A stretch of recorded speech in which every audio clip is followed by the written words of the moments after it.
Greetings. Father Mark signing on.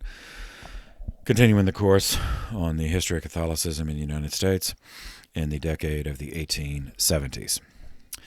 The First Vatican Council, which was the 20th Ecumenical Council in Church history, numbered from the First Council of Nicaea in 325, being the first, to Vatican II, being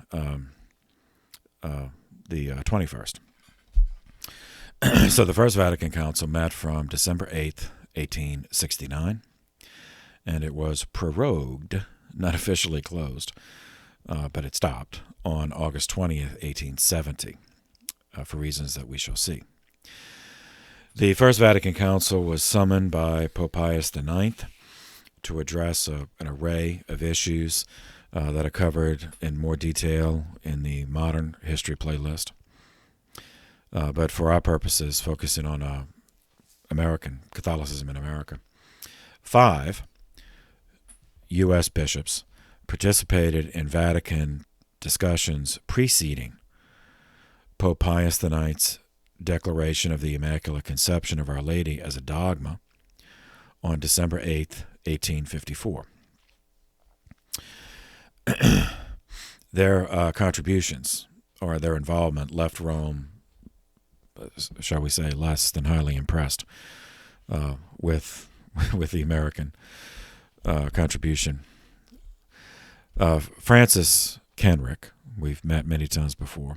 By that point, he was Archbishop of Baltimore, and Michael O'Connor was a Jesuit. We've also met, serving as Bishop of Pittsburgh, criticized the draft text of the Dogmatic Declaration, criticized it as being overly generalized, imprecise in application of biblical passages. They worried that anti-Catholics, especially in the United States, would use this to ridicule the Church. Additionally, Bishop O'Connor recommended that the document state that the definition was made, quote, with the consent of the College of Bishops. So neither American suggestion was implemented by Rome. 8 years later, June 8th, 1862, Pope Pius IX canonized 26 Christians martyred in 16th century Japan. This is, for seminarians, this is Saints Paul, Miki, and companions.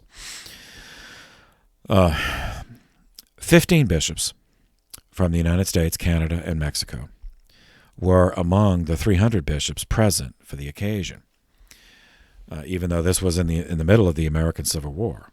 Nevertheless, they did travel. Obviously preoccupied with their own nation's bloodbath, the U.S. bishops had simultaneously walked into the death spiral of the papal state. And because they were occupied with the disintegration of their own country, they didn't realize what they were walking into, and did not realize that the hierarchy in Rome was as occupied with that, as distracted and focused on that, as they as Americans were on their own Civil War. So recall, seminarians, way back in the first course you took with me in the Patristics playlist, Italy had not been a unified nation since the fall of the Western Roman Empire in 476 AD. Various iterations of kingdoms in Italy, it certainly existed, but they never succeeded in unifying the entire peninsula as it is today. By the mid-19th century, one of those kingdoms, the kingdom of Piedmont, Savoy, Sardinia, was ruled by,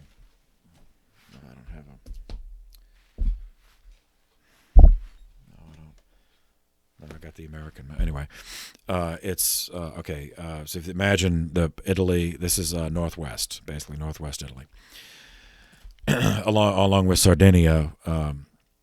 So Piedmont is northwest Italy. It means the foot of the mountains, meaning the foot of the Alpine Mountains. And Savoy is also adjacent to that, and Sardinia is an island off the west coast of Italy.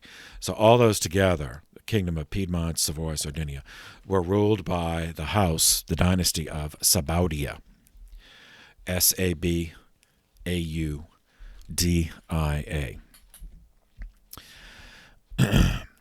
which, because of the language, is actually, it means Savoy. I mean, the House of Sabaudia, because it Savoy borders on France, and some parts of history was actually part of France. Sabaudia in French was Savoy, became Savoy, and because of linguistic sloth, the House of Savoy became the House of Savoy. And so Savoy, refers to both the house, the dynasty, as well as the geographical Savoy. And with the capital of Savoy is Nice, spelled nice, Nice, but it's Nice. So if you want to look it up, that's it. So by the mid-19th century, the Kingdom of Piedmont, Sardinia, Savoy, ruled by House Sabaudia, controlled parts of northwestern Italy and had taken the nationalist unification cause, one Italy, Italy for the Italians, as its own. This made House Sabaudia adversaries of, first, the papacy, because the Papal States were, at the time, an independent sovereignty across Italy that cut across in a band of central Italy from Rome on the western side of the peninsula all the way up to Ravenna on the Adriatic side of Italy. Second enemy were the Austro-Hungarians. I mean, the Habsburgs, the Austrian Habsburgs, because the Habsburgs controlled some other parts of Italy. The Grand Duchy of Tuscany, which contained the famous city of Florence, the Duchy of Modena and Reggio, and all different. Duchy of Modena, the Duchy of Reggio, the Duchy of Parma, and the Kingdom of Lombardy, Venetia. Third enemy were the Italian branch of the Bourbon dynasty. Now, we met the Bourbons. They ruled France. It was under that dynasty that Louisiana was named for a Bourbon king, Louis XIV. But they had there was a French branch, a Spanish branch, and an Italian branch of the Bourbons, and so this is the Italian branch of the Bourbon dynasty, which reigned over Naples in southern Italy, as well as the island of Sicily off the coast. All those were independent, separate sovereignties. So for House Sabaudia to get its way, for Italy to be reunited, those sovereignties would have to lose their sovereignty. Those ruling would have to give up their rulership and become just constituent states of a new entity, a new kingdom. In 1854, the same year as the dogmatic definition of the Immaculate Conception, House Sabaudia of Piedmont Savoy made its first move by recycling anti-Catholic politics from earlier in history. The Parliament, the Kingdom of Piedmont, it was a monarchy, hereditary monarchy, but like the English model in the sense that it had an elected parliament. So the Parliament of the Kingdom of Piedmont passed in the law of convents, arguing that contemplative religious life was useless and had actually retarded social and economic progress in Italy by absorbing resources, absorbing personnel who otherwise could have been productive members of society, and diminished the value of hard work. Therefore, for the common good, the law of convents outlawed contemplative religious orders, stipulating that their inmates, that was the word used, inmates, were to be liberated from their convents. And their property. Guess what happened to their property? Since this was done for the common good, for the good of the nation, the property was nationalized. Yes, which means stolen by the government. At the moment, in 1854, when this law passed, it affected only those parts of Italy controlled by House Savoy, which is northwest Italy. But it was correctly understood by the Holy See to be a declaration of policies to come. That if House Savoy won and all of Italy was united as a kingdom under their dynasty, this is what would happen. Pope Pius IX, of course, condemned the law, but the pendulum of secular history was swinging against the church, by that point, and of course it still is. In April of 1859, House Savoy, allied with France, declared war on Austria-Hungary. It wasn't for religious reasons. It was just for the standard theft and control, the usual reasons for warfare. But this included it included the Austrian Habsburg relatives who were governing those areas in northern and northeastern Italy that we mentioned. The duchies of Tuscany, Reggio, Modena, Parma, and the Kingdom of Lombardy, Venetia. The Austrian troops in those constituent territories were pitifully led. So the Franco-Savoyard forces alliance crushed them and annexed, which means stole, but stole by right of conquest, the duchies of Parma, Modena, and Tuscany. Seizing the opportunity, in Tuscany, the southern border of the Duchy of Tuscany was the northern border of the Papal State, so that brought House Savoy right to the border of the Papal State. Seizing the opportunity of being at the border, these anti-papal forces of House Savoy stole the Romagna province of the Papal State, then stole Ancona on the east coast, on the Adriatic coast, and then stole Umbria in the central Apennine regions. So this theft reduced the Papal States by half. Essentially, from the peninsula of Italy is bisected by the Apennine Mountains. Rome was on the western side, and so this act, 1859. House Savoy stole the central part, the Apennines, all the way to the Adriatic.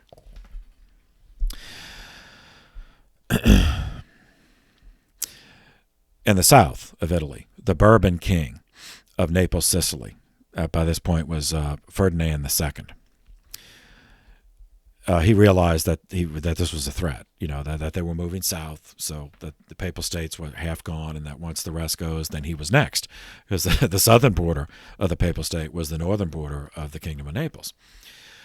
So the king mobilized troops to help the Pope, but they were diverted by the necessity of facing an invasion of the island of Sicily, which was swiftly conquered by the Giuseppe Garibaldi, and his band of roving professional revolutionaries in May of 1860. Now that's something that more details in the modern history playlist. For this purpose, because I'm just setting why Vatican I, why the American behavior at Vatican I was interpreted as it was by the Holy See, and just deepen the antagonisms and the mistrust between the Holy See and the American Catholic hierarchy. Because the Americans were walking into this and had no idea, really, of all this background. Or if they did, it really wasn't that important to them because they were distracted by the Civil War. And then by the Vatican I, the Civil War was over, but they were still distracted by the rebuilding process if they were in the South, and both North and South by the waves of immigration from Europe. So anyway, Garibaldi followed up this invasion of Sicily with an invasion of mainland Italy and the conquest of Naples, resulting in the abdication and voluntary exile because nobody would fight for him. He realized it. Ferdinand II realized nobody was going to fight for him. So he abdicated and just left on February 12th, 1861. This meant that the Kingdom of Piedmont, Sardinia, Savoy controlled all of the territory north of the Papal State, east of the Papal State, and south of the Papal State.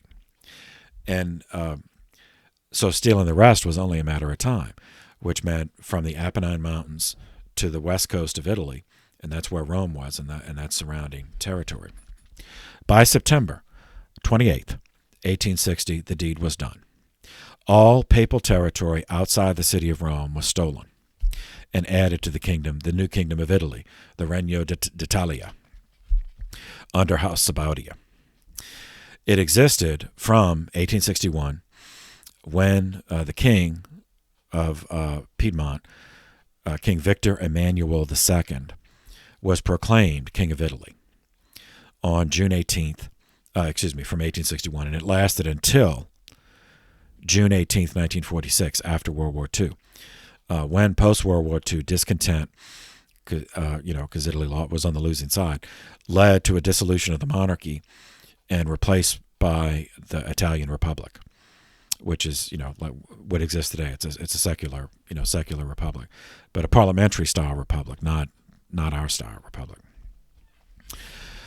But from 1861 to 1946, it was a constitutional monarchy arrangement with an elected parliament of the Kingdom of Italy, the Parlamento. That was the situation 1 year later, when 15 American bishops joined 300 from around the world for that canonization ceremony of the Japanese martyrs on June 8, 1862. In the course of his remarks during the ritual, Pope Pius IX denounced, by name, the Italian government of House Savoy and stated his determination to defend the temporal power of the Holy See, which he considered intimately connected with his spiritual authority, because the temporal authority gave him independence, and that independence he saw as necessary to speak publicly on whatever he needed to. Whereas if the Holy See was just just within another country, then he would always be constrained if anything he needed to say might affect that country, the host country. His remarks were reported to the world press and duly repeated in American newspapers.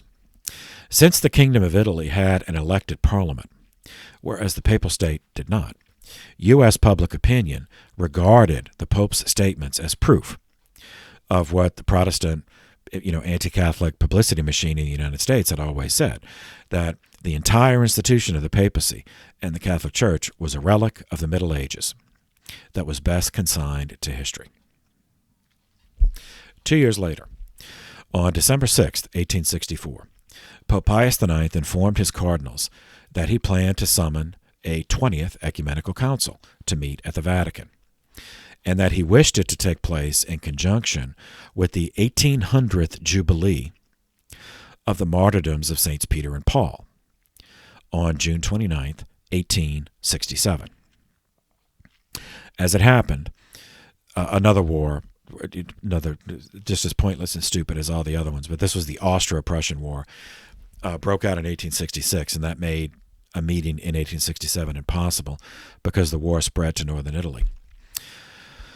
Yet 500 bishops from unaffected regions did join the Pope in Rome for the Jubilee in 1867, and there the Pope announced his intention, announced it publicly, so it got reported to the newspapers, that he wanted to hold a council, though it was delayed.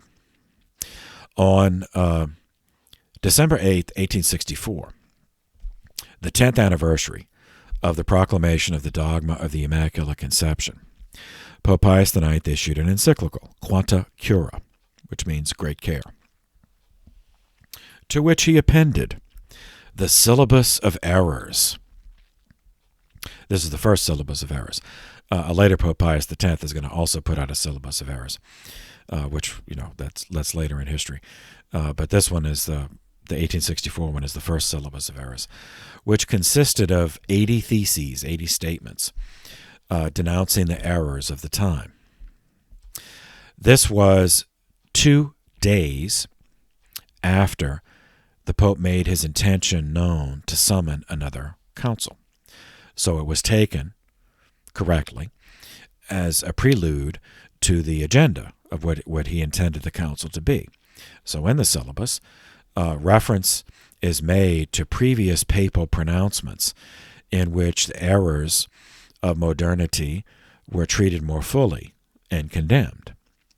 So just to summarize, we won't go through all 80 theses, but to summarize, errors 1 through 14 pertain to pantheism, naturalism, and rationalism, all condemned. Errors 15 through 18 condemned indifferentism, socialism, communism, secret societies, Protestant Bible societies, liberal Catholic associations, and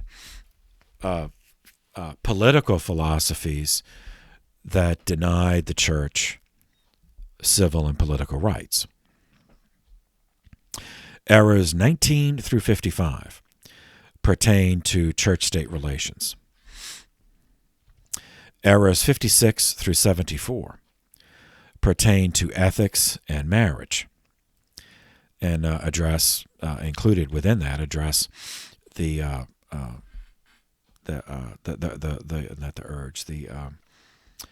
momentum in more modernist, secularizing Western countries to legalize divorce, and in cases where divorce was already legal, to make the process easier. So errors 56 through 74 dealt with all of that. Errors 75 through 80 dealt specifically with the issue of the temporal power of the papacy against modern liberalism, which, as we've seen from his perspective, Pius IX's perspective, modern liberalism had been uniformly anti-clerical, and anti-papal. Well, all the syllabus got reported in the United States papers, and you see, so it was so the anti-Catholic publicity machine in the United States said, "Look here, this is what the Pope wrote. We'll just write a quote. The Pope is condemning this, which is a value for us. Condemning a free press. Well, he condemns that. Free speech. Well, he's condemning that. Yet that's a value for us. So it caused problems for the American bishops. Writing about the reaction of public opinion in the United States to the Syllabus of Errors, the ranking prelate in the country at the time was Archbishop Martin Spalding of Baltimore.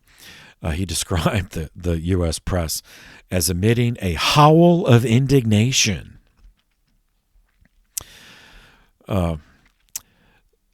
Because here are a few of the errors condemned that pertain to the situation in the United States.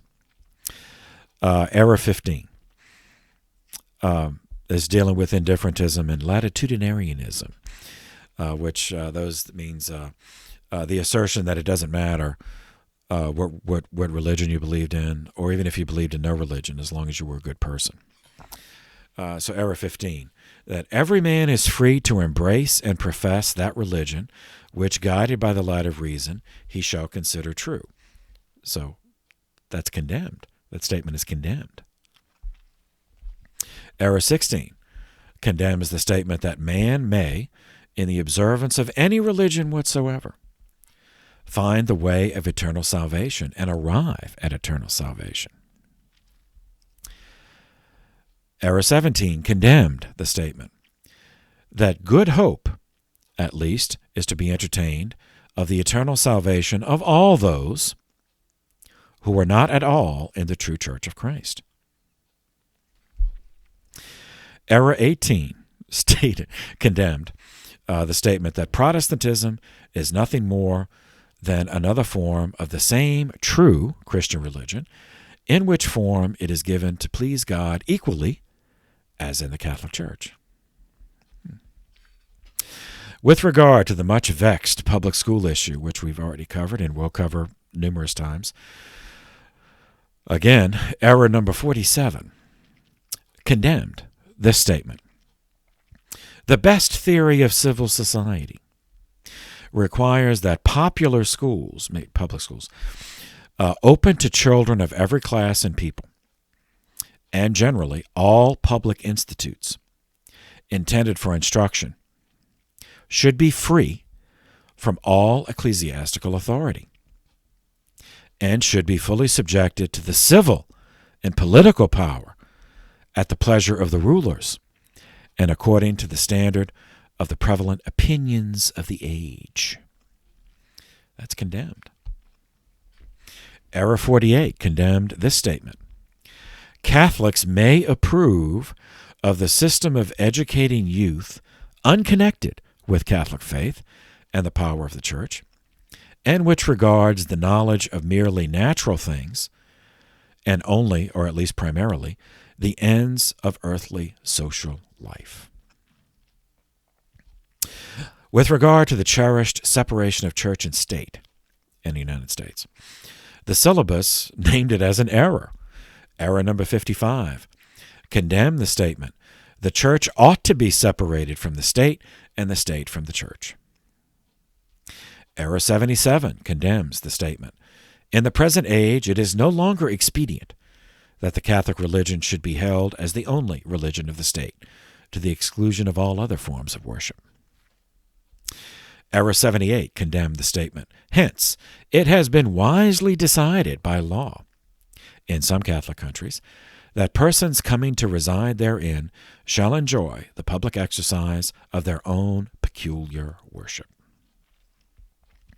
So after Error 80, Pope Pius wrote the following, quote, Venerable brethren, you see clearly enough how sad and full of perils is the condition of Catholics in the regions of Europe which we have mentioned.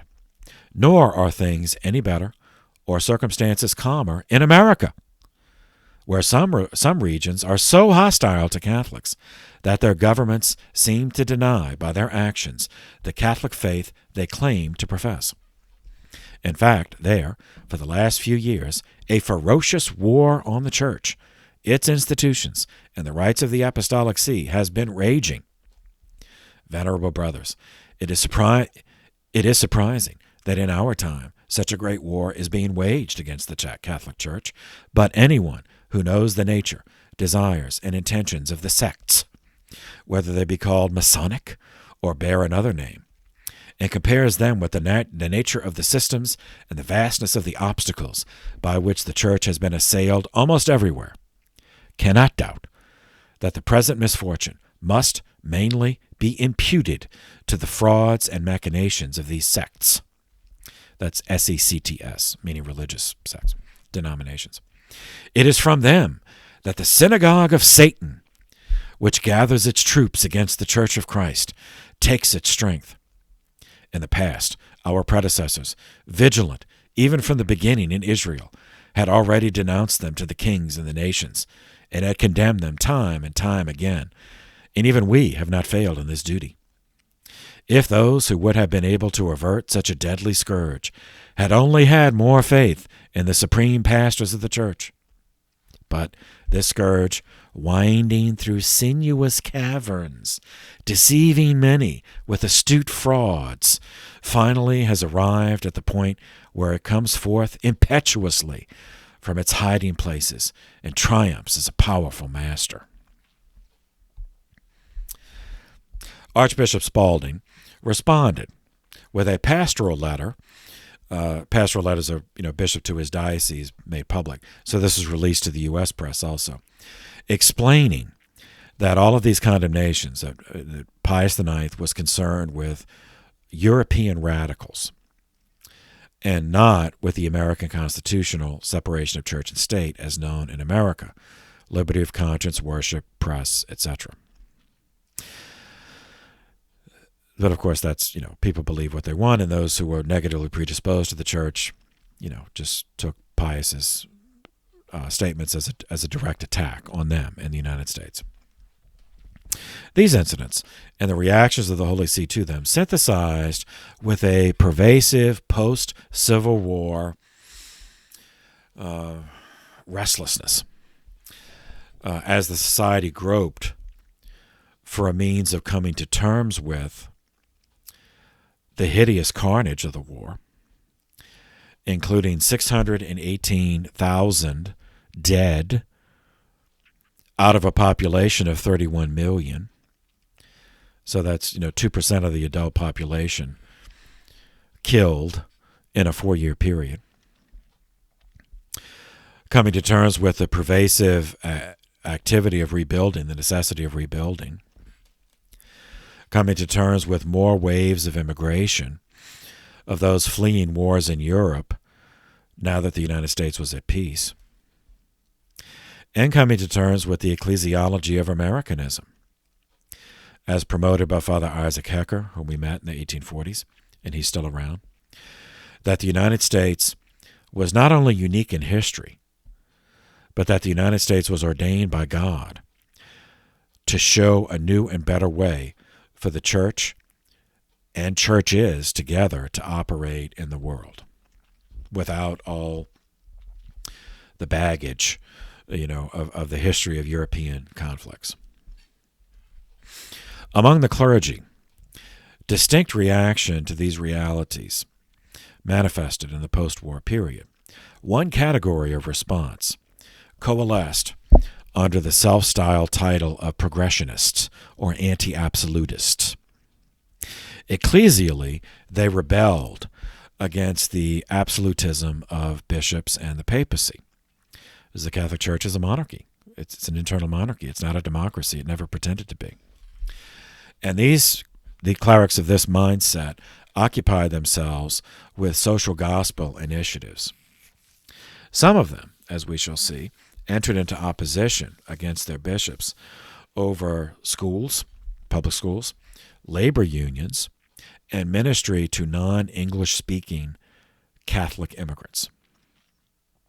All right, keep all this is going on in everybody's mind. This is their context when the 20th Ecumenical Council, Vatican I, opens. Summoned by Pius IX on June 29th, 1868. Opened on December 8th, 1869. Prorogued October 20th, 1870.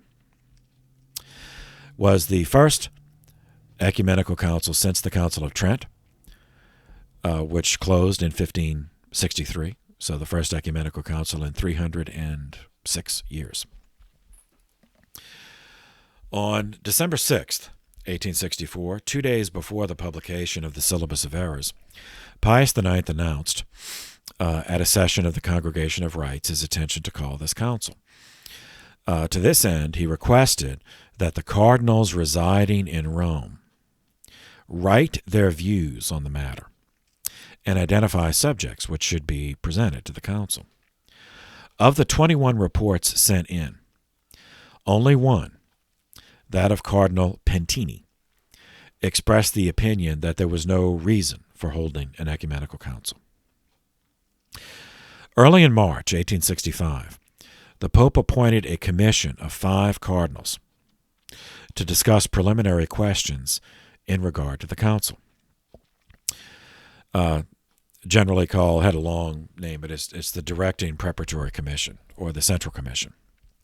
4 more cardinals were added, and besides the secretary, it was given 8 consultors.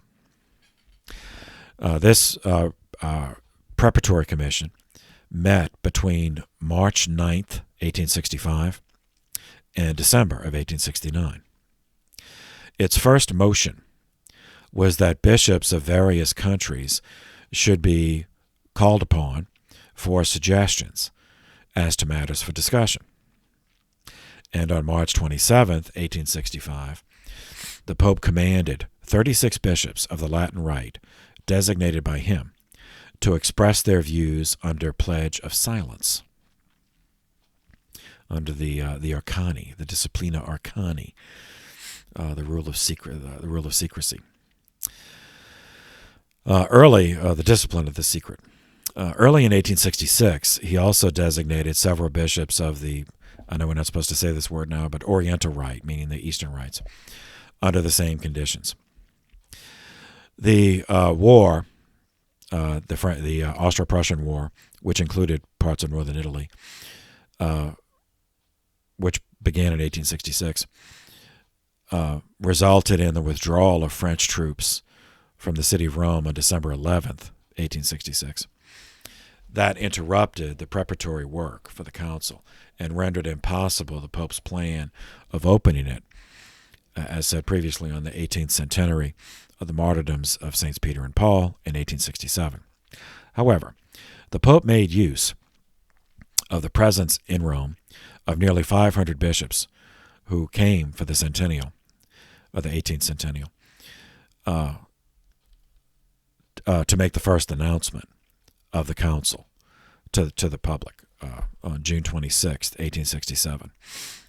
After the return of the French army to Rome as protection on October 30th, 1867, the work of the Preparatory Commission resumed. The papal bull of convocation, titled Aeterni Patris, was promulgated on June 29, 1868, and appointed the opening date to be December 8, 1869. The objects of the council were stipulated to be: first, correction of modern errors. Second, a seasonable revision of the legislation of the Church. A special brief, Arcano Divinae Providentiae, of September 8, 1868, invited the non-uniate, or again, I'm sorry, this is the word they used, Oriental, the non-uniate Oriental churches to appear. A third brief, Iam Vos Omnes, on September 13, 1869, notified Protestants of the convocation of the council and exhorted them to use the occasion to reflect on returning to the one household of faith. In the fall of 1869, the U.S. hierarchy dispatched a representative to participate in the preparations. This was the Reverend Dr. James Andrew Corcoran. Born 1820, Charleston, South Carolina. At the age of 14, he was sent to the urban college in Rome, the missionary seminary, which culminated in his being ordained a priest on December 21st, 1842. He was the first person born in the Carolinas who received holy orders to serve in the Carolinas. After ordination, he remained in Rome 1 year longer to take some further studies, culminating in receiving a doctorate in sacred theology. He attained fluency in Latin, Greek, Hebrew, Syriac, and Aramaic. Upon the death of his bishop, John England of Charleston, whom we met earlier in the course, died 1842, Father Corcoran was recalled to Charleston, where he taught in the seminary and performed parish duties and edited the United States Catholic Miscellany, the Catholic newspaper of the time. So, seminarians, you see, just you wait till you're ordained. So, he has three jobs at this point. The Tree of Pain. Yes, the Tree of Pain has many branches. During the Civil War, his sympathies were with the South, being in the Diocese of Charleston. By the end of the Civil War, he was, functionally pastor, but because of the canonical problems we talked earlier, officially rector of a parish in Wilmington, North Carolina. There he stayed during an epidemic of cholera, which decimated his congregation, but he stayed at his post. He served as secretary to the provincial councils of Baltimore in 1855 and 1858. He also served as a secretary-in-chief of the Second Plenary Council of Baltimore in 1866. He was one of the editors of the complete works of Bishop England. After the council, he was awarded the chair of theology at a seminary in Overbrook near Philadelphia, and he remained there till his death. In 1876, he became the founding editor of the American Catholic Quarterly Review. In 1883, when the archbishops of the United States were invited to Rome to prepare for the Third Plenary Council of Baltimore, they took him with them as their secretary and theological advisor. And the following year, he was made a domestic prelate, which is Monsignor. And he assisted as secretary at the plenary council.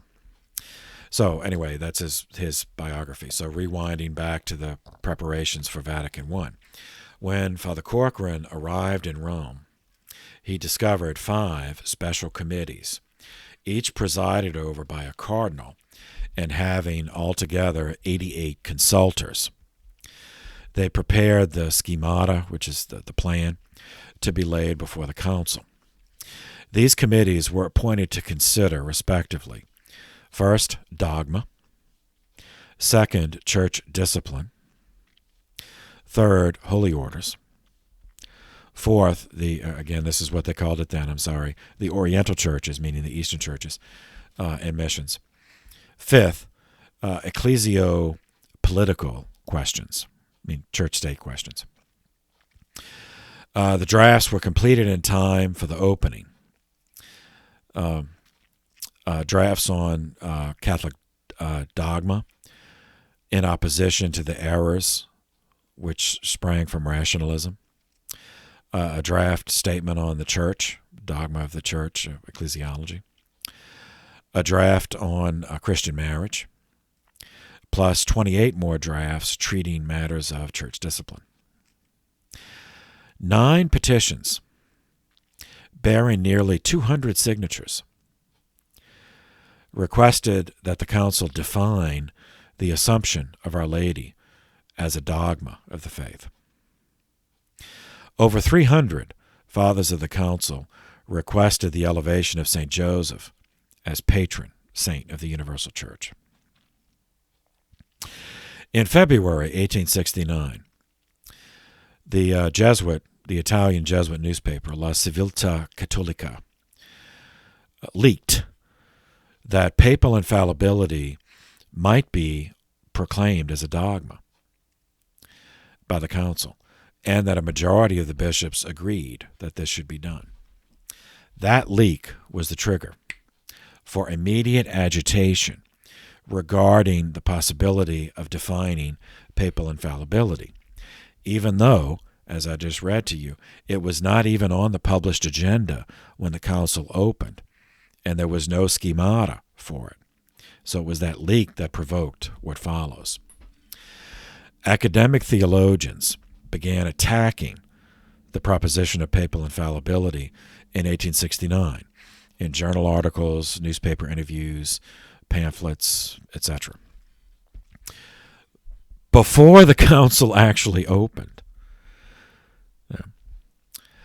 For example, the dean of the theology faculty of the University of Paris, who was actually a titular bishop, named Henri Maret, or Henry Maret, M-A-R-E-T, but it's French, so Henri Maret. He commenced the attack on papal infallibility with a 2-volume work titled On the General Council, published in that year, 1869. Elsewhere in France, the Bishop of Orléans, France, his name was Félix Dupanloup, D-U-P-A-N-L-O-U-P.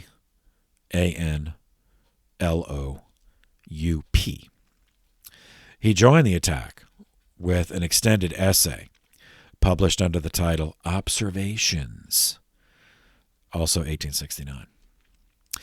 In Germany, a Catholic priest who was a professor in Munich, University of Munich in Bavaria, led the attack in Germany against infallibility. His name was Johann Joseph Ignaz von Dollinger, D-O-L-L-I-N-G-E-R.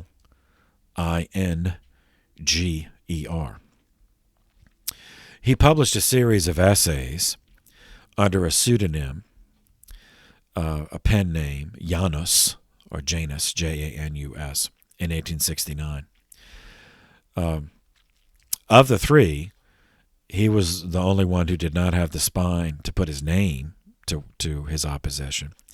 And of the three, he's the only one who left the church after the council. He led an expansion of the Jansenist Old Catholic movement. Among the Catholic laity, there was also opposition. In addition to the Italian secularist, who we mentioned already in the 1860s, there were 2 famous Catholic laymen who proved in this to be disloyal to the Pope. One Frenchman, Charles de Montalembert, who was a French nobleman. He was a pioneer of liberal Catholicism, which we covered earlier, that was condemned by Pope Gregory XVI in 1832. And this guy was one of them. He wasn't condemned by name, but he was part of that movement, that the first generation of that movement that was condemned. So now he's a much older man, but in 1870, he wrote that an idol was being set up at the Vatican, analogous to the golden calf of the Old Testament. In England, the most famous lay Catholic scholar of the day turned on the Pope, John Edward Dahlberg, who's better known by his title, the Baron Lord Acton. At the time, he held the chair as Regius Professor of Modern History at Cambridge University. He had quite the reputation. He founded the English Historical Review in 1866, and he was the planner and the first editor of the Cambridge Modern History, which he started but did not live to finish. It went on, over a dozen volumes. He was prominent among liberal Catholics in the 19th century meaning of that word. Personal friend of Montalembert, had traveled to Germany and studied under Dahlinger, so they all knew each other. In commenting on the possibility of papal infallibility, in a letter to Bishop Mandel Creighton, who was an Anglican bishop of London, he coined a phrase that everyone has heard, but not the context. So I'll read a fuller part of the quote. Quote, "I cannot accept your canon that we are to judge Pope and King, unlike other men, with a favorable presumption that they did no wrong. If there is any presumption, it is the other way, against the holders of power, increasing as the power increases. Historic responsibility has to make up for the lack of legal responsibility. Power tends to corrupt, and absolute power corrupts absolutely. Great men are almost always bad men." All right, so the power corrupts line we've all heard, but this is the context in arguing against papal infallibility. So to summarize, the opposition to infallibility can be distilled into three camps. First, those who rejected infallibility on principle, just believing it was erroneous, instead believing that infallibility resides in the Church as a whole, the sensus fidelium, not as a personal charism of the Pope. So this is a 19th century, rephrasing of the old conciliarist heresy, which we covered in the earlier in the 14th and 15th centuries. Second, those who accepted that papal infallibility was consistent with Scripture and tradition, but argued that the anti-religious spirit of the age in the 19th century made it inopportune, that's the word they use, these are the inopportunists, made it inopportune to proclaim it as a dogma at that time. So Third, those who regarded infallibility as simply indefinable, using human language. So those who said, no, don't proclaim it, because no matter how we phrase it using human words, it's going to be misunderstood, and maybe at the future be misapplied. So it's just we don't need it. So just don't take the risk. In the same year, 1869, those attacks were answered by loyal Catholics. One, Victor Deschamps, who was a Redemptorist priest, but by this point he was the Cardinal Archbishop of Mechlin in Belgium. So Victor Deschamps, Dechamps,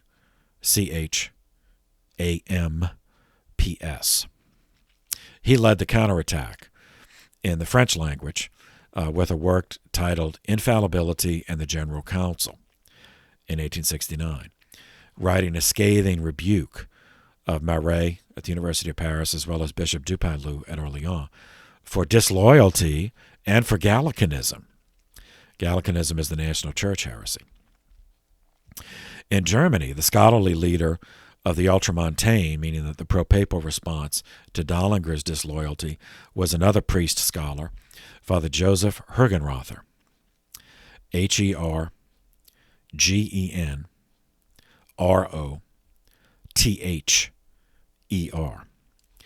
At the time, he was also an academic, but at a different university. He was a professor of history and ecclesiastical sciences at Würzburg.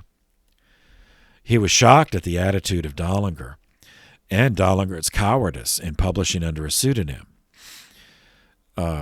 So Dahlinger did that to conceal his identity, but seminarians, among priests, there are no secrets. That does not, it may scandalize you to know that some priest, of course not here, not in the Archdiocese of New Orleans, but there's some priest far, far away and long ago engage in gossip. They exchange information, as we say. So of course all the priests in Germany knew that Janus was Dahlinger, and Hergenrother, considered this cowardice, so he unmasked him. He wrote a spirited defense of papal infallibility in Anti-Janus, published in 1870. All of these combatants would meet at the council, the bishops as voting members and the priests as pariti, as theological advisors. But it's important to understand that for a full year before Vatican I opened, this publishing war over infallibility was taking place for the entire world to see and for the secular press to mock. The final act of disloyalty prior to the council took place in Germany, when 22 bishops met at Fulda in September of 1869. The debates among them almost came to blows, because not all the German bishops, opposed. I mean, there were some who were faithful. So in the end, 14 of the German bishops wrote a petition to the Holy Father, articulating the inopportunist position that this was not the opportune time for papal infallibility to be discussed, and they begged him to put it off for a future pontiff. Father Hergenrother was aghast at the thought that the Pope would believe that all German Catholics felt that way. So he drafted a counter-petition signed by only 8 bishops, 8 of the dissenting bishops at Fulda, expressing their loyalty to the Holy Father and their belief in the dogmatic truth of papal infallibility and their desire to see that it would be defined at the council.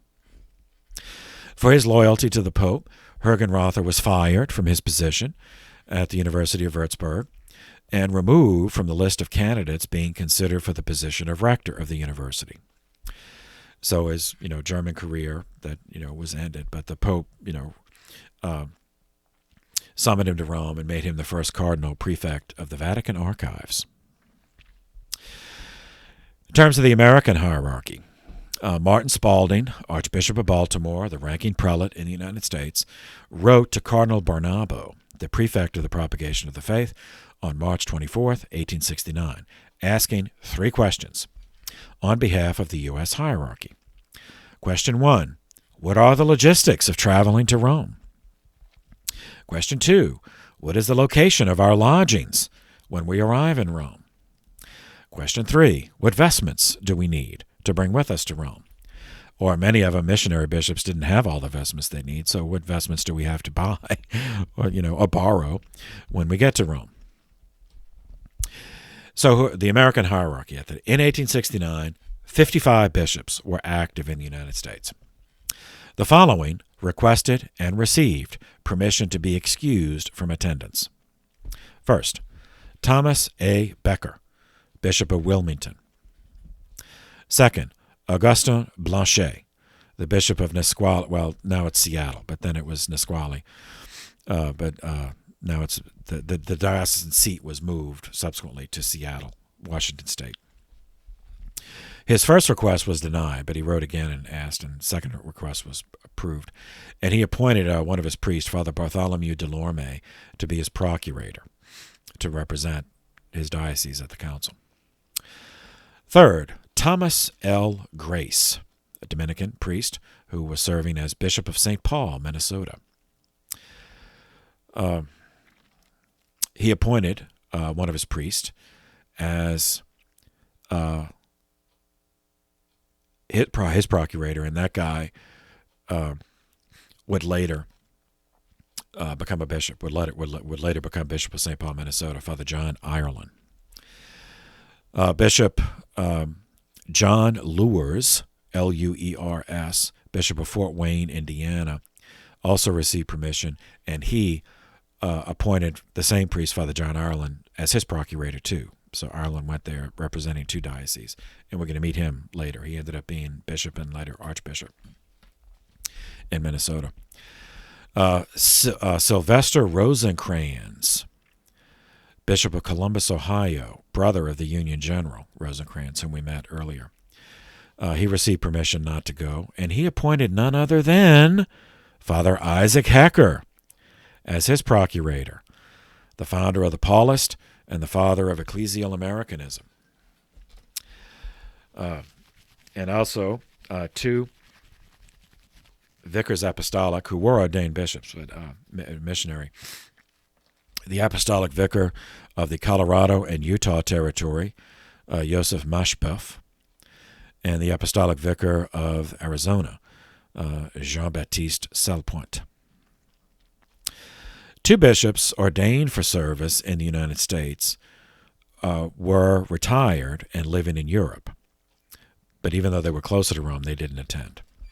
This was Frenchman Celestin de la Hollandier. We met him earlier. He was Bishop of Vincennes, Indiana, at the time that Father Sorin, the Holy Cross Father Sorin, went to Indiana to set up University of Notre Dame. He was retired. Hollandier was retired. And second, Frederick Reze, technically still Bishop of Detroit, but permanently absent from his post owing to severe alcoholism and living in Europe. So he was not. It was really sad. He essentially drank himself to death. It was a real tragedy, because he did a lot of good in his early years. But sometimes it happens. Three other ordained bishops were living in the United States, but were no longer active and did not attend the council. James Duggan, Bishop of Chicago, was in a mental institution after what they called an asylum then, after manifesting what was then called senility, probably Alzheimer's or some other form of dementia. Another really sad story. John Whelan, Whelan, a Dominican, Bishop of Nashville. We met him in the 1860s. He resigned his position owing to opposition from his own people in Tennessee during the Civil War, as they regarded him as being too pro-union, too pro-federal, so they saw him as a traitor to the state. And after the war, he did not resume his position, because he never wanted to be a bishop. He was a Dominican. He never wanted to be a bishop. So he was just happy spending the rest of his life with his order. And Michael O'Connor had been ordained Bishop of Pittsburgh. He resigned from that position in order to enter the Society of Jesus. 5 bishops were ordained during the council, but did not attend the council. One, right here, Napoleon Perche, P-E-R-C-H-E. He became Archbishop of New Orleans following the death of Archbishop Odine on May 26, 1870. Peter Baltes of Alton, Illinois. Later, the seat was moved to Springfield, so the Diocese of Springfield, Illinois. Caspar Borges was administrator of the Diocese of Detroit in the absence of Bishop Reze, who was dying of alcoholism in Europe. It was obvious he wasn't returning. Thomas Foley was he was administrator of the Diocese of Chicago to cover the duties of the incapacitated Bishop Duggan, who had the senility. Both of those guys during the council became bishops of those same dioceses. And Augustine Tobe, Toebbe, was ordained Bishop of Covington, Kentucky. In September of 1868, Jean-Baptiste Miege, M-I-E-G-E, Jesuit, apostolic vicar of the Indian Territory east of the Rocky Mountains, requested permission to miss the council. Permission denied. His territory had a debt of $100,000 to repay on the newly constructed cathedral in Leavenworth, Kansas. Nevertheless, he had to go. The 72-year-old Bishop Augustin Blanchet of Nisqually asked twice to be excused, and the second time his request was granted. In April of 1869, 2 Louisiana bishops requested permission to be excused. Augustus Martine, Martin, Bishop of Natchitoches, Louisiana, and that see was subsequently moved to Alexandria, Louisiana. And Archbishop Odine of New Orleans, who we met many times. They both requested exemption, and both were denied, and so they both attended. And it cost Archbishop Odine his life. The trip killed him. He died, as we'll see. Patrick Lynch, whom we met during the Civil War, Bishop of Charleston, asked to be excused for financial reasons, as his diocese was ruined by the Civil War, and he felt it was, not fair to take money from the diocese to travel, essentially for a meeting in Europe, while literally there were people starving, in his diocese. Cardinal Barnabo granted permission for him to be excused, but Bishop Lynch ended up attending the council anyway. Some other bishops who were friends of his just basically paid for his trip. In 1869, of the 55 bishops active in the United States, 48 bishops plus one abbot attended the council. And that abbot we've also met before, Boniface Wimmer, Benedictine, who brought the Benedictine order to the United States, and founder of St. Vincent's Abbey in Pennsylvania. On May 22, 1869, Archbishop Spalding of Baltimore published the apostolic letter of Pope Pius IX, issued the previous month on April 11th, extending a Jubilee indulgence to the Universal Church to celebrate the opening of the council. The Archbishop of San Francisco, whom we've also met, Joseph Alemany, published his own pastoral letter on September 15, 1869, which correctly identified the purpose of the council to be identifying and condemning the errors of the modern world. By way of assistance, the good Archbishop devoted 8 pages in newspaper print, 8 pages in newspaper print, to detailing the depravity of the ancient world. It's hilarious, really. I know it's not supposed to be, but anyway, I found it hilarious. The Egyptians, the Babylonians, the Greeks, the Romans. And then he added another 9 pages of newspaper print to listing similar evils in his present day, mid-19th century. Father Isaac Hecker, the Paulist founder, superior, father of Americanism, delivered a sermon that was published about the infallibility of a church council in union with the Pope. That's an important distinction. So it's prefiguring, or revealing some conciliarist, proclivities.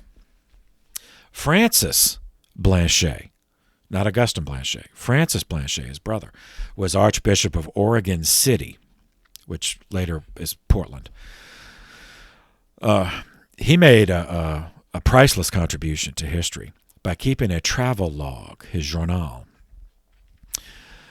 beginning with his 2,800-mile journey from Portland, Oregon to New York City.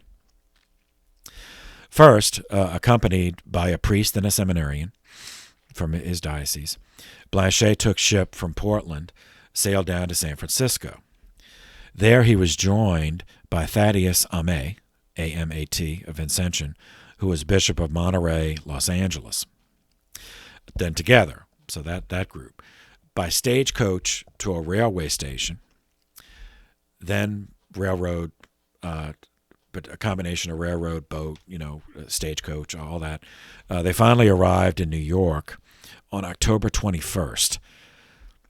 In New York City, they met other clergy with the same destination, also going to Rome, including the future Bishop John Ireland, future Bishop of St. Paul, Minnesota, and a future Americanist leader representing 2 of the bishops who were excused.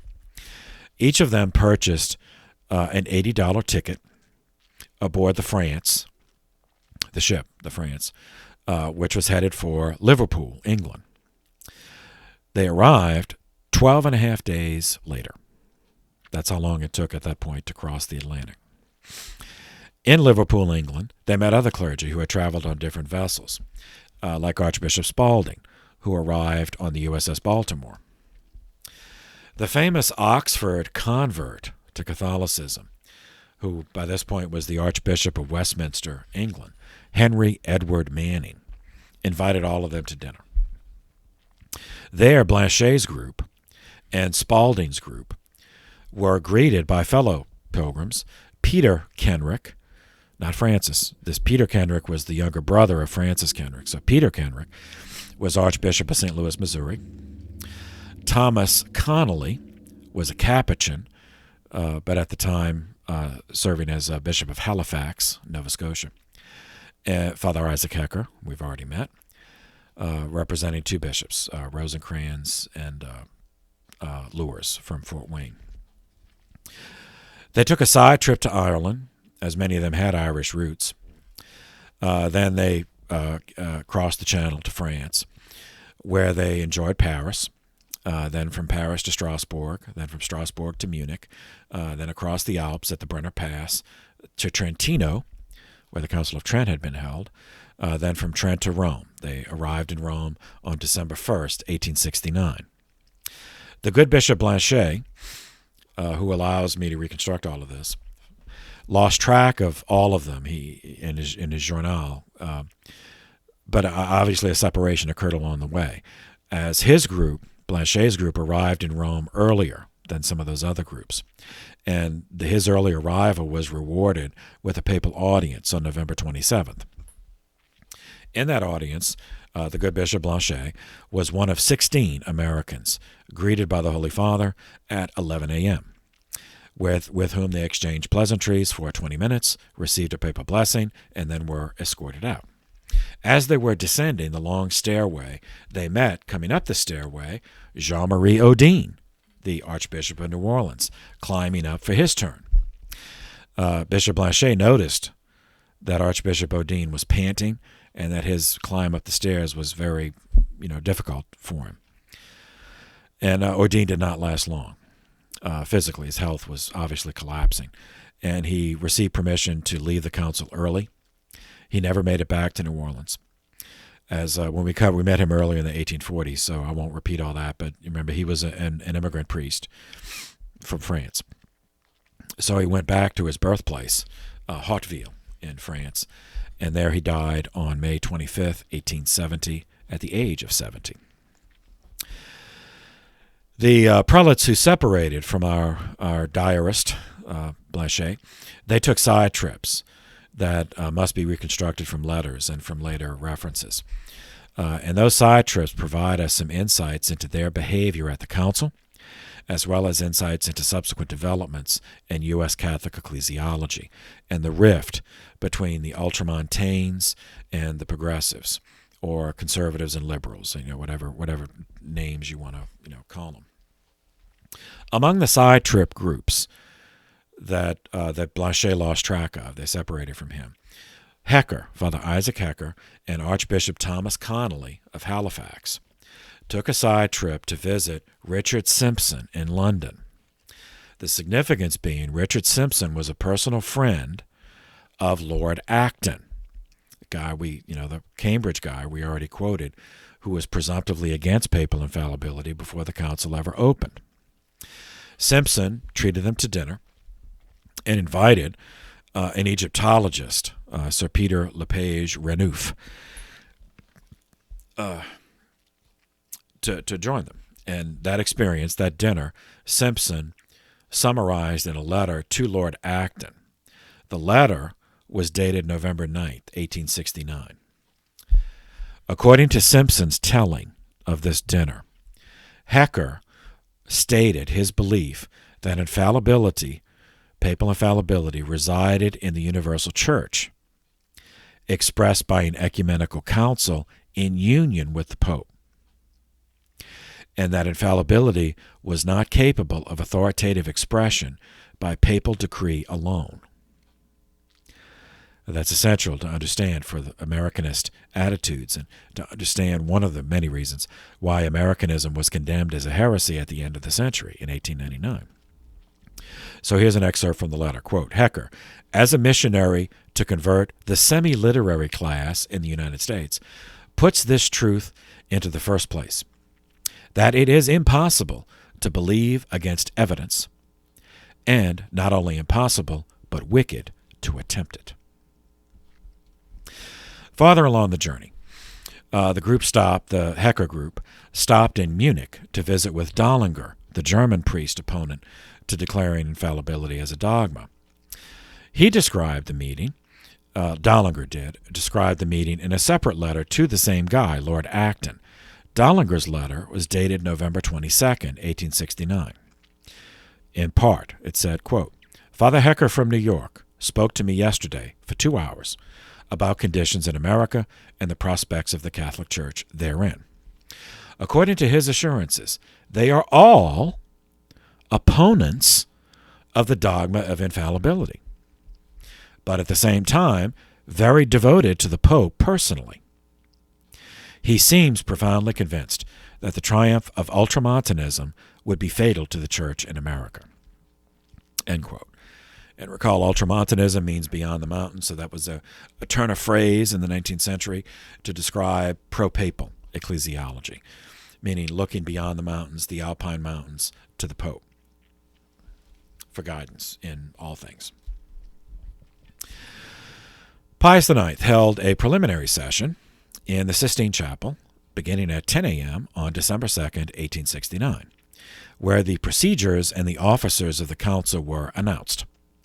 This preliminary session was attended by 500 bishops and abbots, 500 voting council fathers. The overwhelming majority were bishops, so there were also some abbots and religious superiors that had the right to vote. Only one from the United States, the abbot we met, Abbot Wimmer. A handbook had been printed with all of this in it, promulgated in the apostolic letter, Multiplicis Inter. Through that instrument, the Pope appointed 5 presidents of the council, a secretary committee of 4, plus 44 functionaries, and 23 official stenographers. The stenographers were all seminarians studying in Rome. 2 of the 23 stenographers were Americans studying at the Urbanicum. Peter Geyer, Geyer, sponsored by the Archdiocese of Cincinnati, Ohio, and Theodore Metcalf, Metcalf, sponsored by the Archdiocese of Boston. In their subsequent lives, we see 2 very different paths of priesthood in the post-Civil War United States. Theodore Metcalf was a convert from Protestantism. He was a grandson of a judge, Theron Metcalf of Massachusetts, who was on the Massachusetts Supreme Court. Theodore was baptized Catholic in the Cathedral of the Holy Cross in Boston by Bishop John Bernard Fitzpatrick on March 24th, 1858. On October 13th, 1863, Metcalf entered the North American College in Rome, which was the house where the American seminarians lived, but he did his studies at the Urban College. Was ordained a priest on May 22nd, 1869. Having distinguished himself as a seminarian, he was selected to serve as one of only 2 American stenographers at the First Vatican Council. Later, the following year, after the council, he served as vice rector of his alma mater in Rome. In 1872, as Father Metcalf, he returned to Boston, was assigned to the Cathedral of the Holy Cross, where he remained until 1879. Having demonstrated a high capacity for work, he received the customary punishment, with simultaneous appointment as Chancellor of the Diocese, in addition to working at the cathedral. By 1880, overwork compromised his health, so he was allowed to reside in Boston College, where he cultivated his interest in music as a hobby. After 2 years, he recovered sufficiently to be punished again with more work, appointed to Our Lady Star of the Sea in Marblehead, where he remained through 1886. There, he established it was called the Young Men's Catholic Temperance Society, and he constructed a parish hall for the parish. In 1887, Father Metcalf was transferred to Gate of Heaven Parish in South Boston. He started the parish branch of the Sacred Heart League and composed several hymns honoring the Sacred Heart, including O Sacred Heart, O Love Divine, which first appeared in print in 1888. Father Metcalf was drawn into the school issue, which we've seen recurring since the 1830s. He took the stance of objecting to anti-Catholic teaching in Boston public schools. He wrote this objection and appeared in person to articulate it to the Boston School Board. His letter was dated May 8th, 1888. From the letter, we know that he stated that a history teacher in Boston public schools had taught that an indulgence meant that Catholics were free to commit any sin, even murder, and would be forgiven if they paid enough money to the church. The textbook in use supported this erroneous explanation. It was a secular textbook about history, and just referred to it in that way. And the same textbook contained other falsifications of church teaching. And Father Metcalf succeeded in having that textbook removed, even though it was not a religion course, because this is a public school, but it was a history course. And that teacher, he did not manage to get the teacher fired, but that teacher was reassigned to teach English. In 1890, Father Metcalf's health once more deteriorated. By that point, he had a new bishop, Archbishop John J. Williams, permitted him to resign from Gate of Heaven and relocate to Washington, D.C., where he once more focused on liturgical music. Father Metcalf later returned to Boston, where he died on July 29, 1920. His funeral was held the following day, St. Raphael's Church in Medford, and he is interred at Hollywood Cemetery in Brookline, Massachusetts. The other one, Peter Geyer. When he went to Rome, he was sponsored initially by the Archdiocese of Cincinnati, which had been created by the Vatican on June 19, 1821, decades earlier. In 1847, the Diocese of Cleveland was created by hiving off territory from the Archdiocese of Cincinnati. On March 3, 1868, when Peter Geyer was 3 years from ordination, the Diocese of Columbus was created by another cleaving off of territory from Cincinnati. The new diocese included counties in central, south central, and southeastern Ohio, running from the Scioto River in the west across to the Ohio River in the east. The fledgling Diocese of Columbus comprised 32 parishes and 40 missions, serving 41,000 Catholics. Columbus's first bishop was Sylvester Rosencrantz, the brother of the Union General we've already met. So Peter Geyer ended up being ordained for that new diocese in 1871, a year after the council ended. His first assignment was to Immaculate Conception Mission, Buena Vista, Nile Township, Scioto County, in the Diocese of Columbus, near the confluence of the lower Twin Creek with the Ohio River. This was his last letter, interestingly written to Archbishop Purcell of Cincinnati, the man who sponsored him originally for priesthood, even though developments brought him into another diocese. The letter is dated March 13, 1873. And this provides us insights into a very different kind of priesthood than his fellow stenographer had in Boston. So this is just an excerpt. Quote, I took the first boat to go to Portsmouth, arriving on Friday morning. And as no one called for me, I took a carriage and drove slowly over a road that had not, with one exception, been as bad, they said, all winter. No one in McCullough knew anything of anybody being ill. Next morning, however, Mr. Joyce unraveled the mystery. His only surviving son, that had also had the smallpox but recovered, was chopping down a tree. The tree, instead of falling, lodged in another tree. and the boy sat down on a stone beneath the very tree to rest himself. No doubt he thought of his 8 brothers and sisters who were now lying in the grave of smallpox, and whom but a short time ago he had seen every day, but was never to see any more. When he saw, or imagined he saw, a being coming to him and telling him that he should prepare for death. He told his father, and the father, whose 8 children had died without a priest, wanted to see the priest to save, if possible, his child.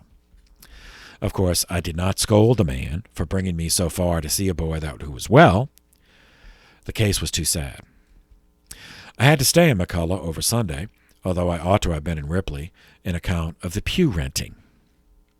Altogether, 68 persons received Holy Communion. They are intending to build a house for the priest that your grace promised them. On my way home, I visited Buena Vista, but as my letter had not arrived there, not even when I departed, one day was lost. But on the next, 34 persons made their Easter duty. Mr. Wolfe assured me that he could guarantee $200 a year to the priest if he would visit them monthly on a Sunday. End quote. He goes on and on, but you get the message. 3 months later, Father Peter Geyer drowned in the Ohio River, making another such round, of pastoral duties. Apart from Geyer and Metcalf, no American had a role in any part of managing the council. That was considered an insult by the American prelates. Another slight dealt with rank and precedence. On October 10th, 1869, the Ceremonial Commission ruled that council fathers should be seated in the hall by rank, ecclesial rank, and then, within each rank, by order of election. With the exception of primates, they would have precedence over other archbishops. In 1869, the church, the Universal Church, included 55 cardinals, 11 patriarchs, and 9 primates of countries. But the United States had no primate, had no cardinal, had no patriarch. As early as the 7th Provincial Council of Baltimore in 1849, the U.S. hierarchy requested that the Archbishop of Baltimore be appointed primate of the United States. But Rome ignored the request, didn't refuse, just ignored the request. Therefore, at Vatican I, Archbishop Martin Spalding of Baltimore had only prerogative of place among the American prelates, but no more. The Americans regarded this as petty and evidence of Italian contempt for the United States. And no U.S. prelate, not even the bishops, had any executive assignment on any of the committees of the council. During the council, there were 2 types of meetings. First, general congregations for ongoing business, at which anyone could speak by registering their name and getting on a list. Second, solemn public sessions. The voting in the congregation was at the congregation level, not the finals, but at the congregation level, there were 3 possible votes for any issue. Placet, which means it is pleasing, or yes. Non-placet, which means it does not please. Or placet juxta modum. It is not entirely pleasing. Secrecy, the disciplina arcani, the discipline of the secret, was to be observed in regard to the proceedings of the council. In the public sessions, however, the final sessions on documents or whatever, voting could only be yes or no, not conditional, so only placet or non-placet. The northern transept, northern right transept of St. Peter's, was arranged as a hall for the sessions to meet. Between December 8, 1869, and September 1st, 1870, 4 public sessions and 89 general congregations took place there. Session 1, December 8, 1869, the opening of the council. There were, at the time, 1,050 1,050 prelates in the world eligible to vote at the council. Of those, 774 appeared at various points during the proceeding. Not every single session, but at various points. This opening session on December 8th included 698 voting members, along with hundreds of other parasites, those attending, serving the bishops. The right transept, if you're walking down the center aisle towards the altar, and you reach the right transept, that there was a wall built separating that from the rest of the basilica, so pilgrims could still visit the church without disturbing the council. The council fathers in that transept were provided with choir stalls on both sides, 8 rows deep, facing each other, in front of the altar of Saints Processus and Marcianen. For the opening session, December 8th, 1869, our favorite French-Canadian correspondent re-enters the story. Francois Norbert Blanchet, Archbishop of Oregon City, now Portland, Oregon. Following the strict discipline learned in the seminary in Quebec, he rose at 4 a.m., said Mass at 5 a.m., consumed coffee and breakfast at 7 a.m., and started walking to St. Peter's at 8 a.m. He was staying only half a mile away, so he thought, he could easily walk there. But he discovered that the crowds were so dense and the rain was so steady that he violated his customary frugality, and he paid $2 for a carriage ride to St. Peter's. He made it in time to the room over the portico, over the entrance of St. Peter's. That's where the bishops, all the council fathers were to meet there and vest. And if there were bishops, they vested in a white mitre and a cope, which a cape. And the procession, he joined the procession at 9 a.m. Abbots preceded bishops in the procession. So the first of the 47 U.S. prelates in line to actually enter St. Peter's was Abbot Boniface Wimmer, the Benedictine of St. Vincent's in Pennsylvania. So they walked. So from the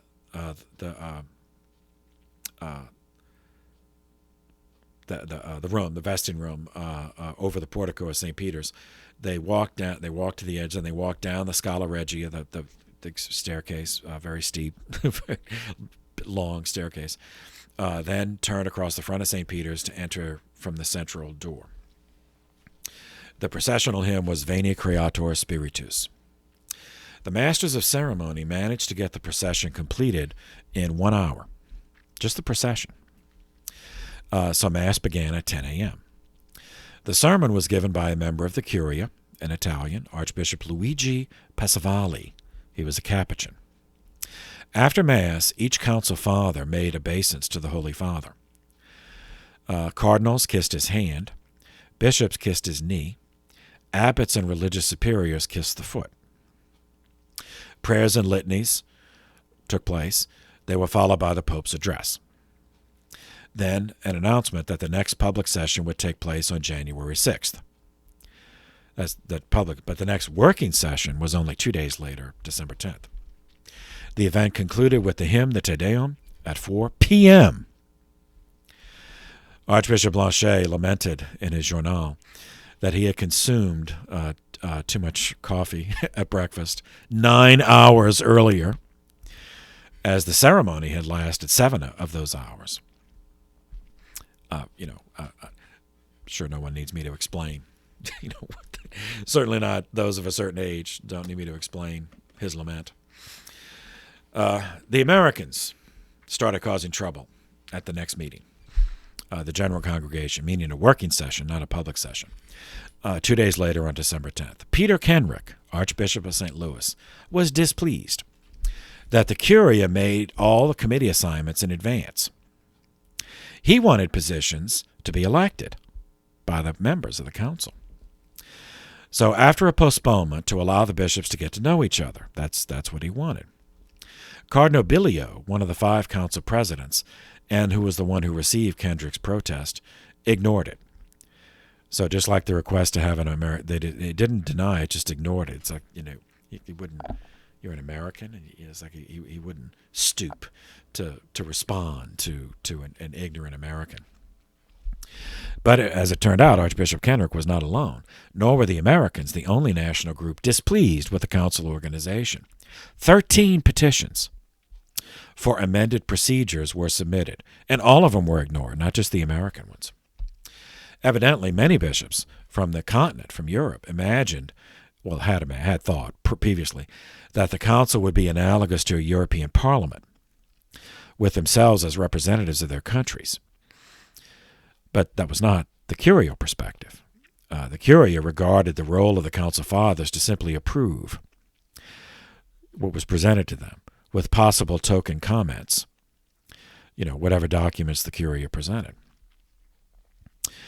Papal infallibility, as we saw, was not on the original agenda, so it was moved first in the council on Christmas Day, 1869, by a guy we met already, the Belgian Archbishop Victor Deschamps of Mechlin. Bishop Dupalu, the French bishop of Orléans, became the leading bishop opposing infallibility. Approximately 1/5 of the bishops started out against infallibility on inopportunist grounds. The leader of the papal infallibility supporters was a guy we've already met, an Oxford movement convert, Henry Edward Manning, then Cardinal Archbishop of Westminster, England. And he's the one who had entertained the U.S. prelates on their journey to the council, many of whom turned against him over this infallibility issue. Session 2, January 6, 1870, was routine, just read into the record the profession of faith. Session 3, April 24, 1870, was the Dogmatic Constitution on the Catholic Faith. Council sessions, apart from that 7-hour opening marathon that caused the good Archbishop Blanchet such distress, but apart from that, council sessions took place between 9 a.m. and 1 p.m. The afternoons were reserved for sessions of the deputations or the subcommittees. The first matter was the dogmatic draft of Catholic doctrine against the manifold errors that emanated from rationalism. Discussion commenced on December 28th in the Fourth General Congregation. After a debate lasting 7 days, during which 35 members spoke, it was sent by the 10th General Congregation on January 10th, 1870, to the Deputation on Faith for revision. All issues were overshadowed by the rift among the Council Fathers over the issue of papal infallibility. Even if the issue under discussion, even if a portion of the document didn't even mention or wasn't even connected to papal infallibility, yet all the Council Fathers were divided on that. So depending on the perspective on that was a tension, an underlying tension that would infect discussion of everything else. As subsequent events demonstrate, a numerical majority considered the dogma correct and considered the declaration necessary, while a substantial numerical minority opposed. Among the American delegation, the most vocal against the definition of infallibility were Archbishop Peter Kenrick of St. Louis and Bishop Augustin Verot, Verot, of Savannah, Georgia, and Archbishop John Purcell of Cincinnati, whom we've met many times, along with, he wasn't American, but an ally of theirs, Archbishop Connolly, whom we met, of Halifax, Nova Scotia. During the council, they were opposed by other Americans who were in favor of infallibility, including Archbishop Martin Spalding of Baltimore, Bishop John Williams of Boston, Bishop John Wood of Philadelphia, Archbishop, and John Conroy of Albany, New York. Every subject under discussion, as events developed, ended up being delayed by intrusions of arguments over infallibility. So the conciliar procedure had to be modified, which it was by a decree issued on February 20th, 1870, such that any member of the council who wished to raise an objection to whatever was under discussion, could not just stand up and object, that he must write his objection in the form of a proposed amendment, not just say I object or I think it's stupid.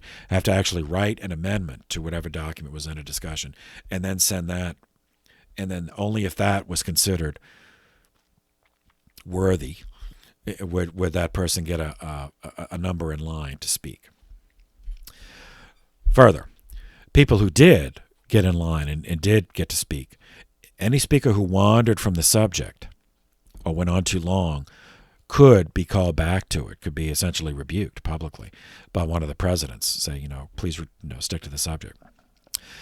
If a subject had been sufficiently debated, in the opinion of the 5 presidents, on the motion of at least 10 members of the council of any rank, it could be put a cloture vote. In other words, could be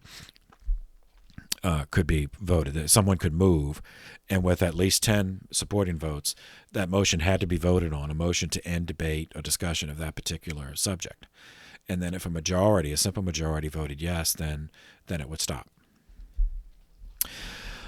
On March 1st, 1870, Bishop Martine of Peterborne presented the revised draft of the decree on Catholic doctrine. The text was written by a German Jesuit, Father Joseph Kleutgen, Kleutgen. It consisted of an introduction and 4 chapters with corresponding canons. It was ready to be distributed to the Council Fathers on March 14th. The debate on the draft began the same day, closed after 17 sessions on April 19th.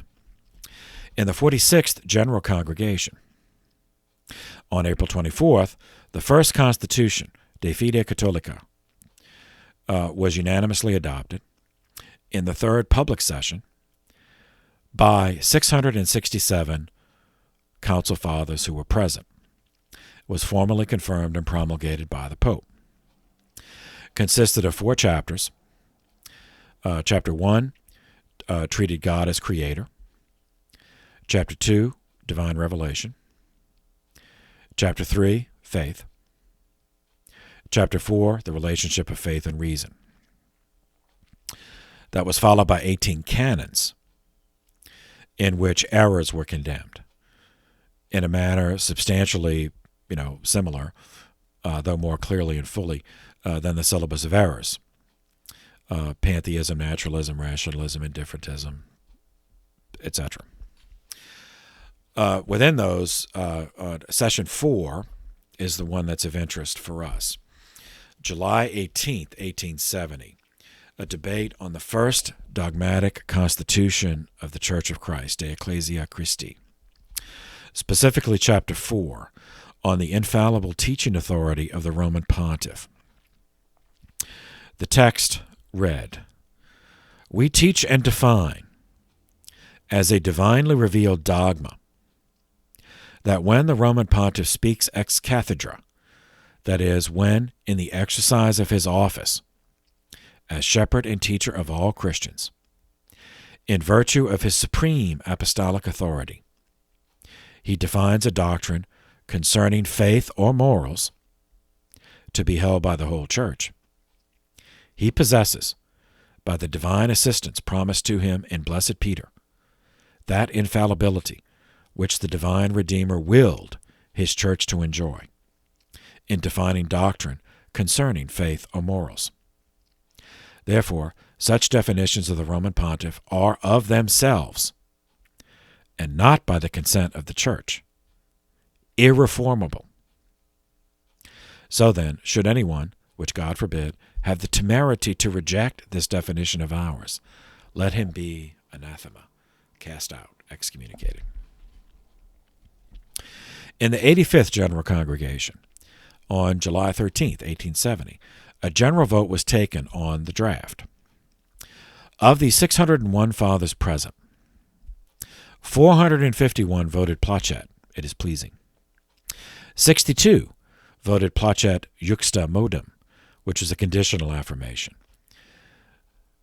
88 voted non-placet, against it. Only 28 prelates from the United States appeared for this voting. The rest feigned illness to avoid going on record either for or against infallibility. So they were spineless. Only one of them was genuinely ill, Bishop Ryan of Buffalo, New York. He was infected so badly with gastroenteritis that he received last rites. He did later recover, but he was the only one who was genuinely sick. 7 U.S. prelates did appear and voted against it. So at least they had the spine to do that. I mean, they were wrong, but at least you that's what you believe, and you stand up for it.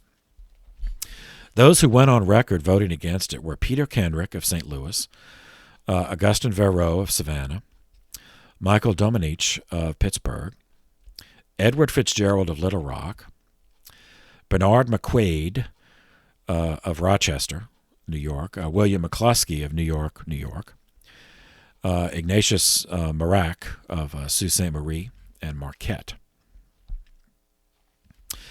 American prelates who appeared and voted Planchet, voted in favor, were Spalding, Alemany, Bailey, Conroy, Dubuis, de Grobillond, Elder, Heiss, Henny, Lutens, Laughlin, Liège, O'Hara, Rapp, whom we met earlier, Saint-Palais, Shanahan, Williams, and Vimmer.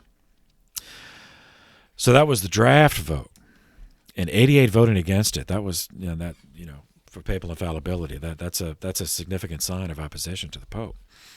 200 amendments were proposed, but the council presidents made no substantive changes to the text, not even in response to the amendment of our correspondent, Francois Blanchet of Oregon City. Now, he was so in favor of infallibility, he thought the text was not strong enough. He wanted it even more, specific.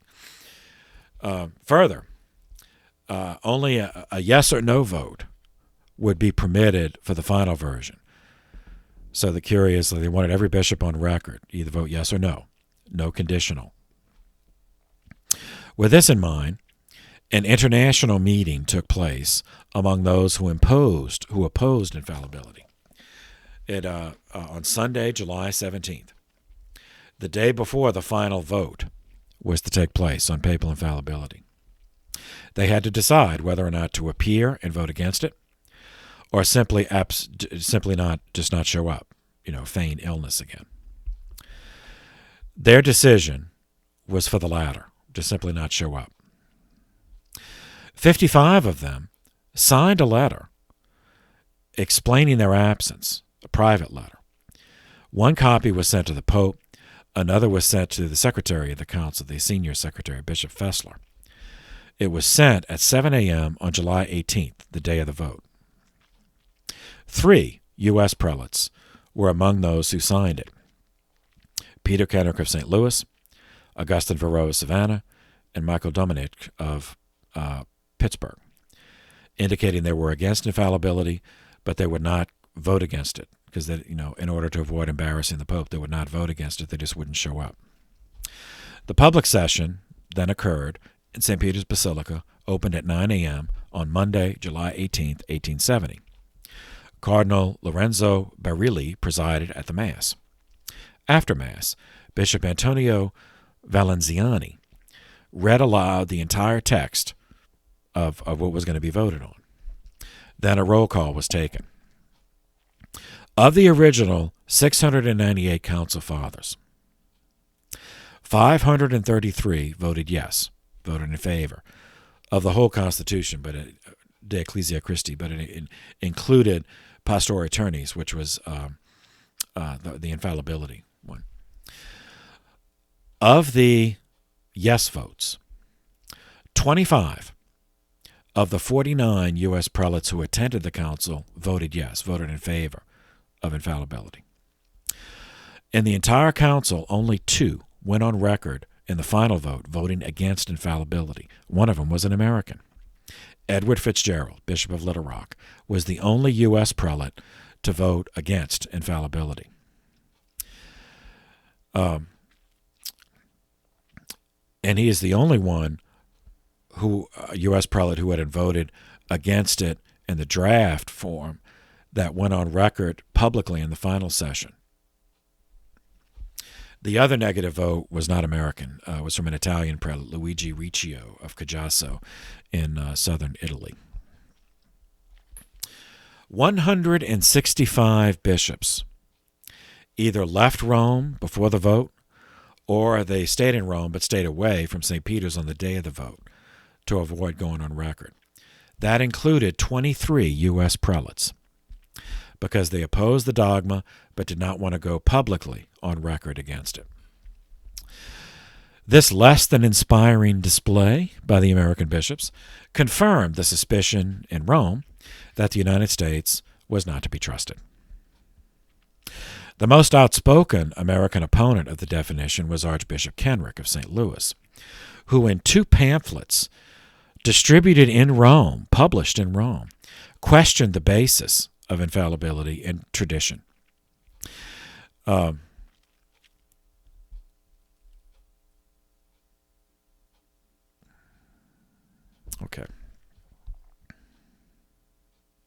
All right. So then the council is interrupted by external events, so we don't know what would have ended up happening. So this is why I talked about the political situation earlier. So connecting the two. On September 20th, 1870, Italian troops in the service of Victor Emmanuel II, newly had been King of Piedmont, Savoy, newly proclaimed King of Italy, just moved in and occupied the city of Rome. And on October 20th, 1870, the Pope Pius IX prorogued the council indefinitely, meaning it was suspended but not closed, because he thought, maybe, of course they didn't know the future, but as it turns out, we know the council was never resumed. All right, so at the council, Archbishop Kenrick of St. Louis had delivered a speech against infallibility in which he regarded that it was a theological opinion only, which could not therefore become a doctrine of the faith. Kenrick was attacked for this by Archbishop Manning, Cardinal Archbishop Manning of Westminster, England. Kenrick retaliated by preparing a second speech, but was prevented from delivering it when the cloture vote succeeded in cutting off debate. Feeding off the emotions of his wounded vanity, Kenrick then had that speech printed in Naples in pamphlet form and had it publicly distributed. The pamphlet stated his position that papal infallibility was a theological opinion only and could not become a doctrine, even if defined by the council, because such an absolute statement was not definable using human language. After leaving the council, Kenrick spent months traveling Europe and was incommunicado. The Vatican, he didn't get excommunicated, just because the Vatican was distracted when Rome was occupied on September 20th. Archbishop Spalding of Baltimore wrote to Archbishop Giovanni Simeoni on October 14th, suggesting that the council, instead of proroguing, that they all just go to Belgium to meet. Ultimately, Pope Pius decided against that, because if he left to go to Belgium, his word that they might not let him back in. But he also did not want to continue the council indefinitely, because almost all the bishops in the world were there, and he did not want them to be hostages, essentially of a secular anti-papal kingdom. So he let them all go home, and Pius then declared himself a prisoner of the Vatican in protest of the theft of the papal state and the theft of the city of Rome. Archbishop Spalding mentioned in that letter that he did not know the whereabouts of Archbishop Kenrick, but he knew about the pamphlet, and he was concerned that the pamphlet was public, contradicting a solemn definition of papal infallibility made by the council, approved by the Pope. The only solution to avoid scandal was a public retraction of the pamphlet by Kenrick, coupled with his publicly stating that he accepted the council's decision. So the only bishop who finally went on the record voting against it, Bishop Fitzpatrick of Little Rock, after the vote, after papal infallibility was approved, he immediately submitted. He didn't even go home or anything. He just immediately went up to the altar and he said, I accept. Okay, that's what the council decided. I accept it. But, Kenrick didn't even show up, so he didn't do that. Kenrick's pride would not permit, the humility of admitting he was wrong. So the closest he came was a homily at a mass in his cathedral. On January 2nd, 1871, he concluded the homily and then had it published. So this was, he concluded with the statement, quote, "The motive of my submission is simply and singly the authority of the Catholic Church," end quote. Therefore, Kenrick was technically remained in union with the post-Vatican I Church, yet he never specifically retracted his pamphlet. So that concludes the involvement of the American prelates in the First Vatican Council. And we'll see those rifts among the bishops solidify and develop, in future episodes.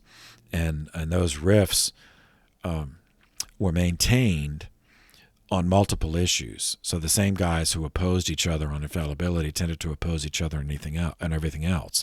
So that's how the ultramontane versus progressive or liberal versus conservative, that those rifts endured. And seminarians, those rifts are still very much alive with us in the church today. But that concludes Vatican I, so we will pause here and then pick up with post-Vatican I and post-Civil War ministry to African-American Catholics. So for now, thank you for your attention. This session is adjourned.